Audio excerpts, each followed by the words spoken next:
اعوذ باللہ من الشیطان الرجیم، بسم اللہ الرحمن الرحیم۔ روایت میں ہے کہ لوگوں نے فرعون سے کہا کہ تم ایک عرصے سے خدائی کا دعویٰ کر رہے ہو اور دریائے نیل خشک ہے، جب تم یہ کہتے ہو کہ میں خدا ہوں تو اس میں پانی جاری کر دو۔ اس نے کہا کہ بہت خوب، میں اس دریا کو جاری کیے دیتا ہوں۔ یہ کہنے کے بعد وہ اپنے لشکر کو لے کر شہر کے باہر آیا اور صحرا میں پہنچنے کے بعد اس نے اپنے سپاہیوں سے کہا کہ تم یہیں ٹھہرو، میں آگے جا کر دریا میں پانی جاری کر دیتا ہوں۔ یہ کہہ کر وہ تیزی سے گھوڑے پر سوار ہو کے نکل گیا اور اپنے لشکر والوں کی نگاہوں سے اوجھل ہو گیا۔ اس مقام پر کوئی نہیں تھا جہاں یہ گیا۔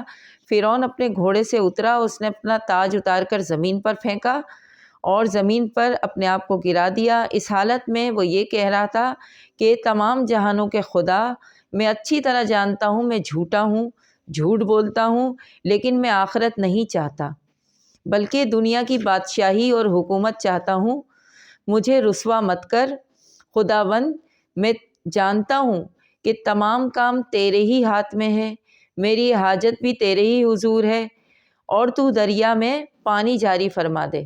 اس کے بعد دریائے نیل میں پانی جاری ہو گیا۔ یہ کوئی حیرت کی بات نہیں، جو شخص بھی خدا سے جو کچھ چاہتا ہے اسے عطا فرماتا ہے۔